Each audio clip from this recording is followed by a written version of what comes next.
Kicks 105, the country leader. Good morning. It's Danny Merrill with the Merrill in the Morning Show. And coming up this weekend, there's an event that's going to be taking place in Jasper called the Boots and Barbecue Fundraiser. It's benefiting Champion Oaks Ranch. And before we get to our special guest interview here, just a quick note about Champion Oaks Ranch. If you go to their website, which is championoaksranch.org, you will see their mission statement. And it's an outstanding mission statement about what they do. It said Champion Oaks Ranch was created by the grace of God to provide a loving, stable Christian home for boys and girls who are falling through the cracks. We are partnering with the parents and others who have the same heart to provide self-worth, purpose, and lifelong goals for these children. Our number one goal is to restore and reunify families when possible, and our duty is to glorify God and share his love unconditionally, which is an outstanding mission statement, an outstanding goal to have. And let's bring in our special guest from A&E's Duck Dynasty of Duck Commander, Miss Kay Robertson. How are you doing today? Oh, I'm doing great. How are you? Wonderful. Thank you so much for joining us. And playing off that mission statement, you know what? When you have a family that is using, God as their guidance, it doesn't get much better than that. That's exactly right. It's like heaven on earth. But we're not perfect. I just want everybody to know that. We have our faults, just like anybody else. But somehow, because of what God wanted our family to do, it seems like we're just going in every direction. Right. There are so many great, wonderful things that have happened to you and your family. When you get up in the morning, I realize that you have a lot of blessings that you thank God for. But what are some of the number one blessings that you just every day say, thank you, God, for giving me these blessings? Well, I think thank you, God, for first for saving me, but then for the fact that Phil and I have been together through thick and thin. And, if you ever hear me, you'll hear my story when I come to talk. But, that we've been through some really hard things. And, yet 50 years later, we're together. And I thank my grandmother a lot for that, but and her faith and her teaching me things. But just to fight for your marriage, for one thing. And then I'm just blessed with my four boys and what they've accomplished and what they're doing. I mean, even Jep, when he was a little boy, he would take a bad grade on a test before he'd get up in front of if he had to speak in a class.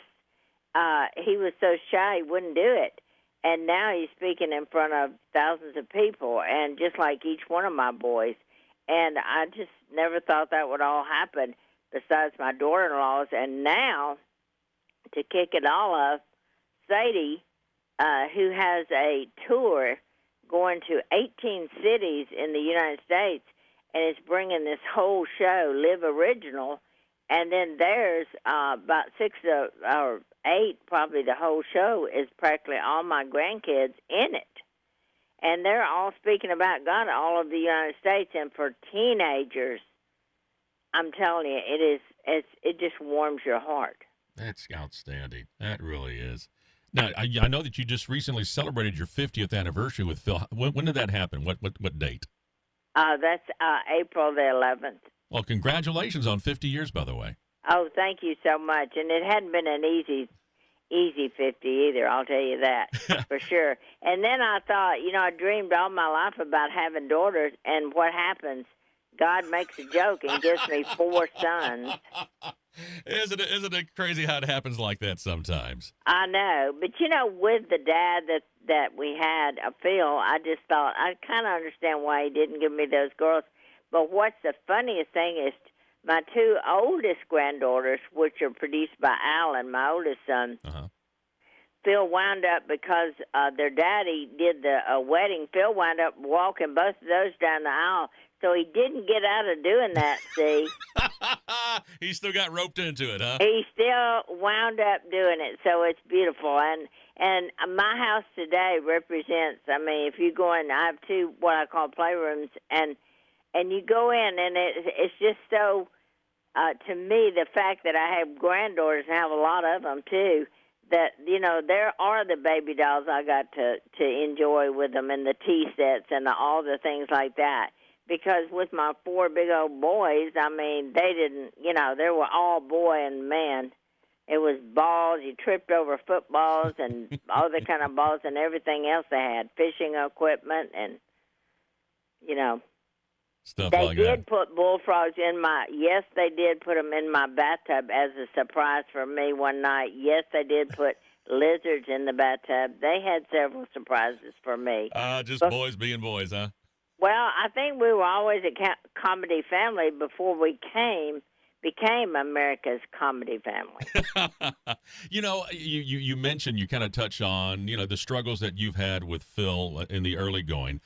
And I think that's a great testimony to let folks know that even though that you're offering prayers to God and hoping for answers, sometimes you really have to have patience because you're operating on God's time, not your own time.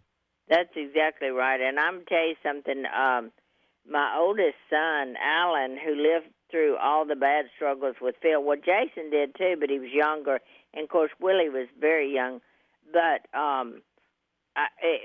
if it hadn't been for Alan and him seeing us, when Alan had struggles in his own marriage, and he was a pastor, so you can imagine how devastating that is. And I'm not saying it's not worse, but it is in some ways because you're supposed to be the rock for everybody else, and all of a sudden when you find your life full of those kind of struggles. But I think Alan, and I'm not saying anything except stating a fact here because I'm not trying to make myself anything except that the patience and love that I was taught by my grandmother is what, got me through that deal. But then Alan observed that. Mm-hmm. And I think that forgiveness was easy to come to him when Lisa, did something wrong in their marriage because of what he saw that Phil and I went through, and yet we made it. We made it.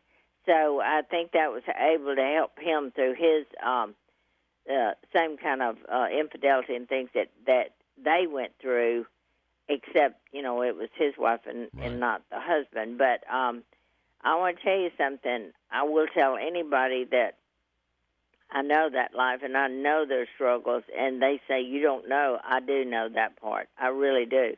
And it's hard. It really is. But to be able to keep a family together and to make it and to get to this goal in our life, it's all worth it. And kind of touching on that and the strength that you have to have. You read as an example, the police blotter every day, and, communities just like here in East Texas, and you see so many people that are struck down with addictions to things like methamphetamines and drugs. If there's somebody listening right now that's trying to find their way, trying to get past an addiction or trying to get past some issues, what advice would you give them? Well, number one is you have to change from the inside out and go out. And there are so many Christian groups now that are forming to help. We have a Celebrate Recovery in our church and all over our town now. And there's programs, there's rehabs, there's everything. But I personally work with about 30 women, just come and go and all, and many of those have recovering from drug addictions, and many of them have lost their children in this time and are fighting their way back to becoming that mother and be able to have their children back in their home. Well, I went through many of them that have restored those relationships, and that's come to be the good go. But let me tell you something. To me, without God, and I tell you what I'm really impressed about that's going on now is a lot of prisons and jails and things that we go visit in and have programs in, that even law enforcement is seeing that unless you get Jesus Christ in these people, they're not going to change from the inside out. Right, exactly. What do you tell somebody that comes up to you and says, man, I've seen your program. That can't be how your family really is. I mean, how much of that is acting and how much of that is real? Well, I'll explain this to you because all over America, when we travel, and we all travel different directions. Phil and I actually just got back from New York City. But I want to tell you, I asked people, I said, why do you like our show? Why? I just want to know from your mouth to my ears. And they will say, because you're sincere, you're real, and you seem like you've had the same struggles, and you're working people, you came from the bottom up like we did and all that kind of stuff. And I said, that is so true. That is absolutely the truth.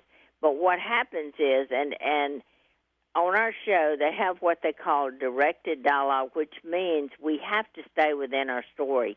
Because, you see, we really, when it comes to a 30-minute show, you have 22 minutes of your show, and the rest is commercials. Right.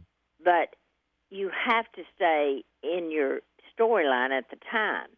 And so they give us a storyline. Now, I want you to know that probably all the shows on this season or the last season they'll see here, that Jason and Willie had a lot to do with storylines, and they've kind of stepped up, so to speak.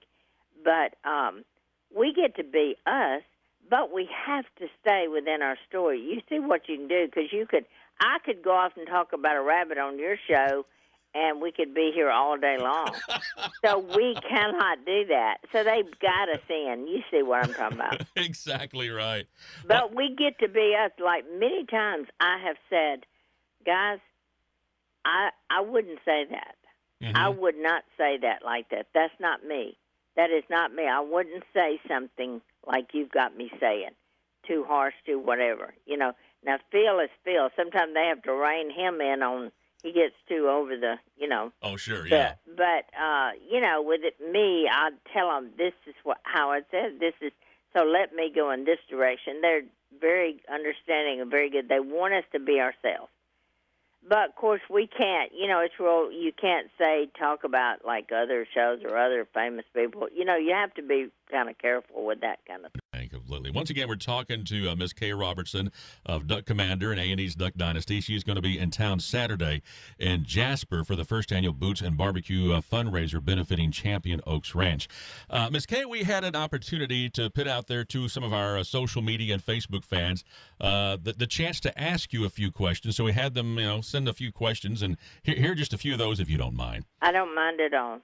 What has been your favorite recipe to teach to your children and or grandchildren? Well, it'd have to be my easy biscuits. Okay. My easy biscuits that I make because they are so delicious and they're so light. They'll just, as my grandkids say, they just float out of your hand or out of your mouth. They just go down like that. And that's an easy one, but it has such good results. You think you've been there a lot longer in the kitchen than you have. And excuse me for not knowing this, but do you have a cookbook out? I have two. Okay. And so they can get those and find out more about the easy biscuits, right? That's right, the easy biscuits. That's exactly right. Yeah, one of them I told somebody the original cookbook, which now I can't think how they have them, but how they have them listed in their names. But I can look at them in a second because I have them all over my house. It's so funny. I have to. I don't want to look for my own cookbook, so I have 2 or 3 planted in my kitchen. That's great. Isn't that funny? And we have me when I had actually the first one came. I had short hair. And, of course, now I have long hair, and so somebody said, well, that doesn't even look like you. I said, well, you don't understand. We've been in this TV show 5 years, so, yeah, things change, okay? Definitely so. Another question we got, I'm thinking I know the answer to this one. Do you ever get tired of the facial hair? No, in fact, this is a little story I always tell. We call Alan the beardless bro, which is the beardless brother, of course. Right. And Lisa said, oh, my goodness, I just can't stand it. I said, well, I feel like this. If I woke up and I was laying next to a man that had no beard, then I would think I was committing adultery. You're so used to it now, huh? I've seen it over 30 years. Oh, wow. Over 30 years without that hair. So, really, it's just, I'm used to it. Now, do the younger ones probably wish theirs didn't have that all the time? I'm sure they do. I know Missy's never been fond of Jason's beard. Now, Corey's gone used to Willie's, and right. It's just like they're so used to it. And Jessica is so crazy about Jep still that she doesn't care if he has a beard or not. But now myself, I'm just used to Phil. I can't imagine him without a beard. Yeah, I don't think it's going anywhere anytime soon. No, as long as we're the Duck Dynasty family, it's not going anywhere.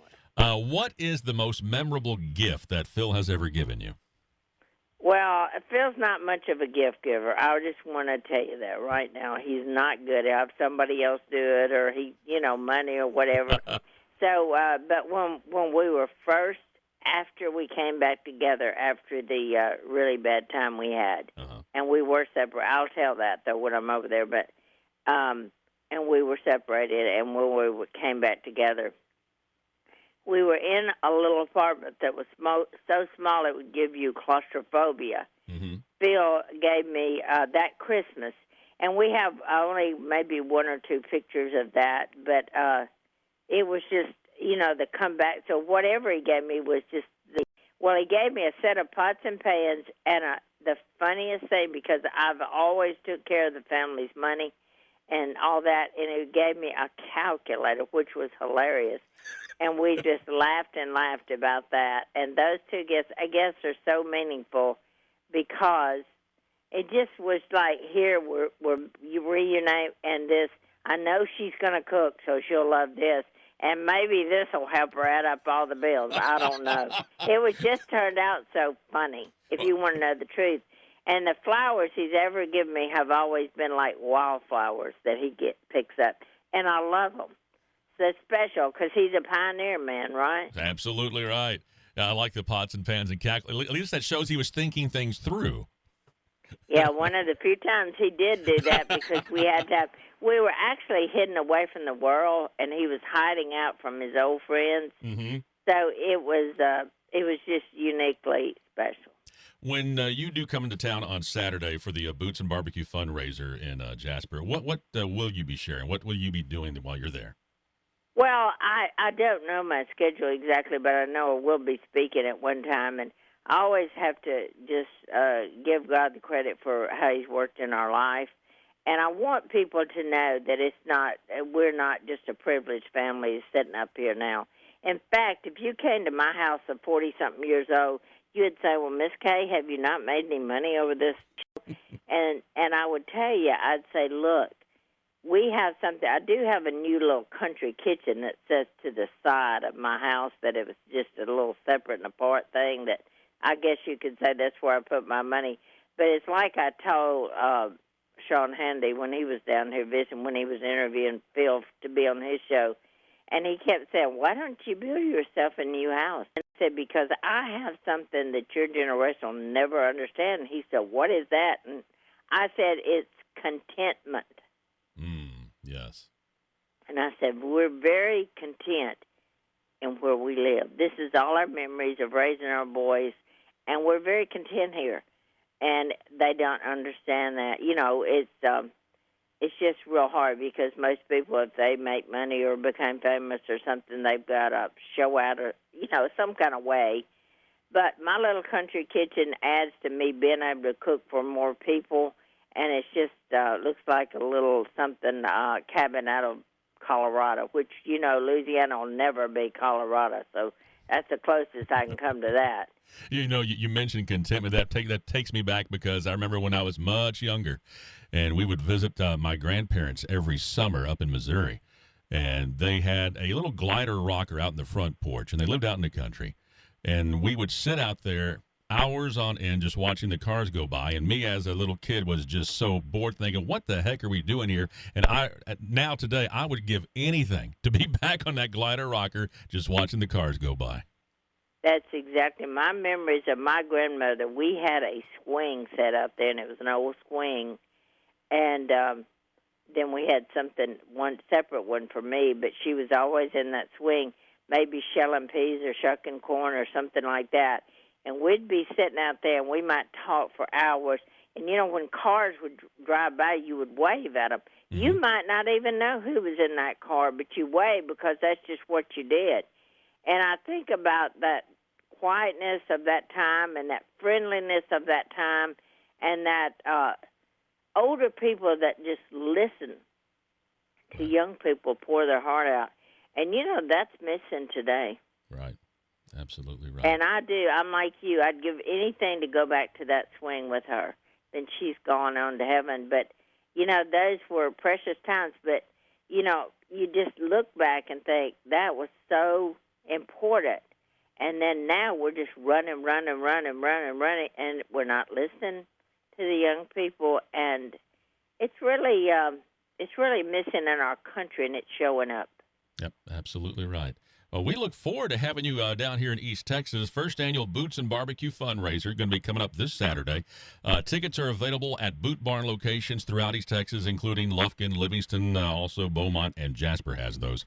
And you can get more details at their website, championoaksranch.org. A wonderful organization doing wonderful things for kids and their families, putting those back together once again. Ms. Kay Robertson, I cannot thank you enough for taking time out of your busy schedule to join us today, talk to us on Kicks 105, and look forward to having you back in today, and many blessings your way, ma'am. Well, I'm looking forward to it, but you don't know what I have to do. Up as fast as I can, switch clothes, and go up there and do an interview with Willie Robertson. So, yeah, I do have a busy schedule, but I can't wait to come because that organization is what we're all about, helping that. So we have so many people we try to help, but I love it. It touches my heart. That's why I had almost cut off was going to stop my going, and all of a sudden when that came to me, I said, nope, that's where my heart is. I got to go. Glad you're following your heart. Thank you so much, and God bless you. You've been a great interview. I appreciate you, Dan.